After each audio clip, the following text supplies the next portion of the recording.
Since the time of Aristotle, happiness was considered the most complicated emotion to define. It is so fucking easy to make a person sad, and defining that emotion is equally simple, but the same doesn't happen with happiness. From the moment it is experienced differently and the way to achieve it can be different, it becomes almost a mystical emotion. The sociologist tells you that happiness is the well-being that the society that surrounds you gives you. The neuroscientist will tell you that there is a chemical process, a mixture of serotonin, dopamine, endorphin, and oxytocin that you get with good nutrition, exercise, and affection. The philosopher, well, will tell you a million things. Aristotle would say it is self-realization, hedonism, the search for pleasure, stoicism, accepting human nature. Other more modern people say that happiness is a conscious decision, trying to explain that this is the reason why, even if you chase it like crazy, you can never find it, essentially because you don't allow yourself to. Or maybe you have a concept of happiness that doesn't fit your personality, and although it seems like the typical "just be happy, bro" attitude is also another element. Be sincere with your expectations, not place them at an unattainable point just to serve as justification for our unhappiness. And it is more common than you think. Look for a job that never suits us, have an impossible list of what the ideal partner should be like, want to have a good physique but not want to exercise, mental traps that are very easy to fall into. That is, our concepts change like night and day when it comes to explaining how to achieve happiness, which is why everyone fails when trying to create the perfect recipe. It is even paradoxical. The more time you invest in consciously pursuing a state of sustained happiness, the more perceptive you are with your emotions. You put aside living in the moment to overanalyze it, more focus on how you should feel than on how you feel. When we do studies to measure which countries are happiest, we measure income, freedom, trust, healthy life expectancy, social support, and generosity. Of course, without the minimum goods, happiness will be very far away, but it only makes sense when you go to the extreme. If the country in question is at war or there is a famine, but what about others? When you eliminate these extremes, you see that well-being is very far from being synonymous with happiness. If not, you would not find Japan being one of the largest economies with the greatest social security in the world, far behind in terms of happiness of countries like Spain, Italy, Uruguay, Chile, Colombia, and Argentina. Likewise, it will be a surprise to many to discover that the United States and Mexico are not far apart in this table. We have been making mistakes. We follow the American dream when we have to look for the Mexican dream.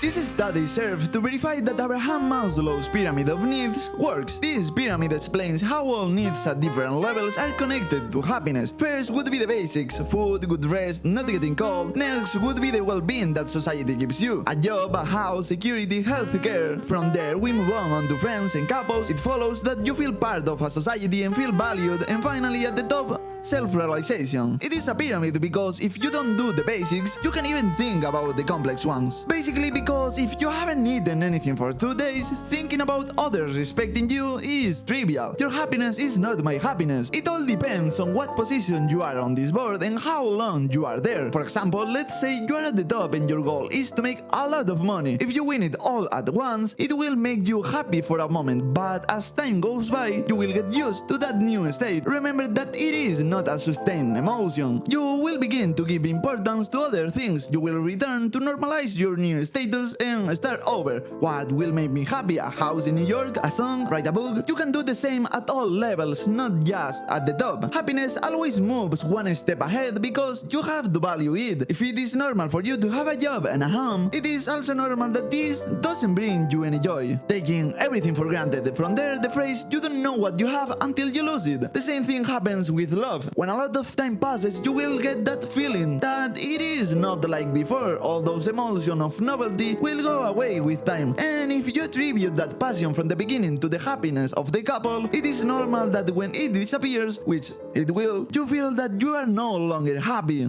It is true, you might be pursuing a model of happiness that was never intended for human beings because of the facilities of the modern world. A while ago, I saw a TED Talk. I wish I remember which one, which said something curious. I hope I don't remember completely wrong. A trip did not understand why doing physical exercise without a purpose, that is, lifting weights, running on a track, jumping, squatting, for them, exercise is a part of life, integrated in a such way that it is not sought. It is obtained by doing daily activities this. Do you understand where I am going? Exercise is a good way to release dopamine, one of the chemicals you should add to feel happy, but the intelligent work efficiently, not hard. Too literal sometimes. Our daily life is so relaxed, so comfortable and practical that in many cases, except for some jobs, it is not necessary at all. The bad thing is that society has evolved much faster than our brains. For practical and productivity reasons, we gradually eliminated the physical exercise that resulted from manual work. More efficient, but on a chemical level less rewarding. It has been distorted by becoming an option, believing that you need motivation to exercise, when in reality exercise gives you motivation, waiting until you feel better to do things that will make you feel better. The eternal dilemma.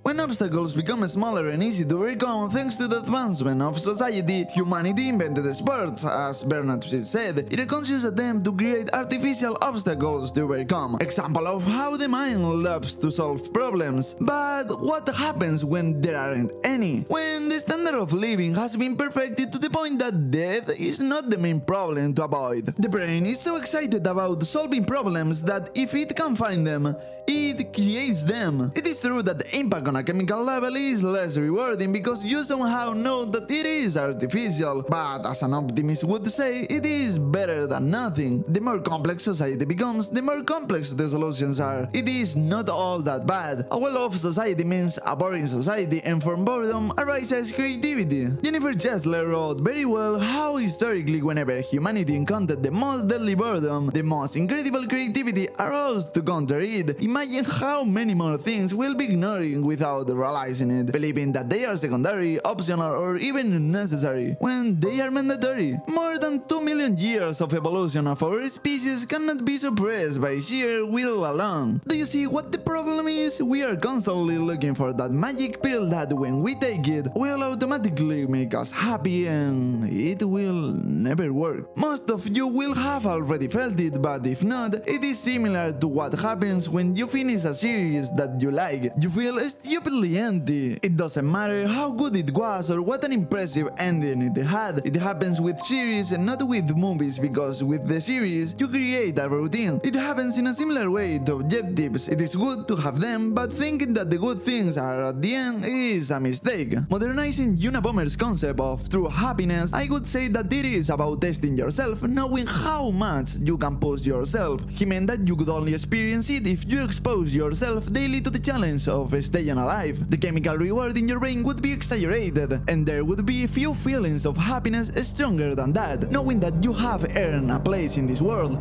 in your own right. But since it is not a viable method for most, the closest thing you have is to test yourself with your own projects, which in your world will be the feeling of feeling capable. I don't want you to imagine something super deep or elaborate. Making a chair can give you that feeling, learning a language, painting a picture, finishing a degree, as simple as that, a little carpentry, and you are happy. The truth is, if you like it, maybe yes, but even if it makes you happy, it won't last long.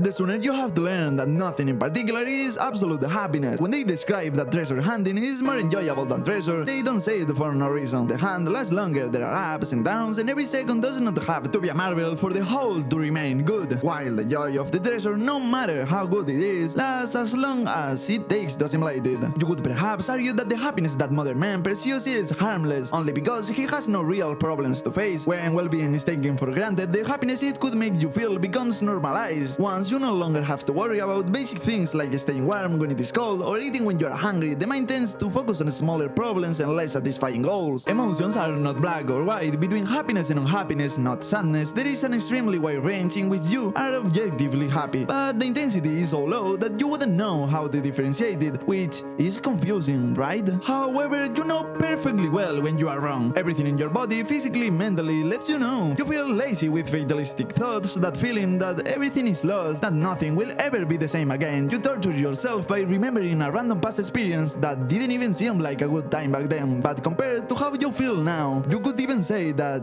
you were happy without knowing it. That is because the past is continually under constant revision. If your current situation is similar to the memory, it will not be given much importance. But if you are going through a bad time, any memory will be a refuge. A random memory will jump into your mind and superimpose these feelings on how you think you were feeling, and you magically discover that you were happy without knowing it. Get happy, you might be creating a happy memory right now. It seems like it is almost an obligation. If I am not happy, I am doing something wrong. And yes, you might be doing something wrong, of course, but not consciously or voluntarily, but because you have limited yourself to following the path of the modern world, a social model that rewards an attitude with which, although it is not impossible, it is difficult to find fulfillment for certain people. People who have hard time accepting corporate culture, normalizing stress, and trivializing the feelings of others. A simple equation: if modern society generates a lot of stress, those who tolerate the stress best will stand out. Thus, it will no longer be strange for you to hear that between 8 and 12% of US company directors have psychopathic characteristics that make them tolerate the stress better, among other things, of course.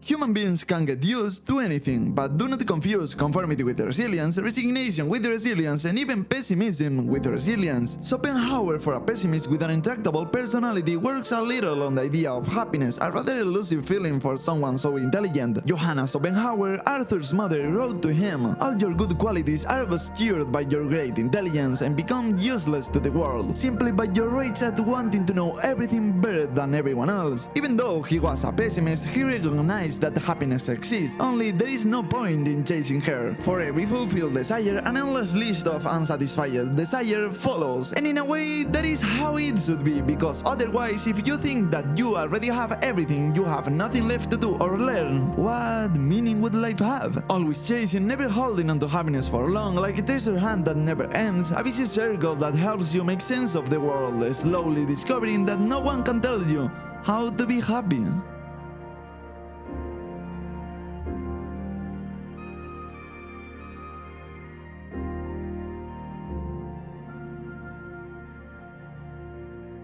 Y así, la siguiente pieza comienza.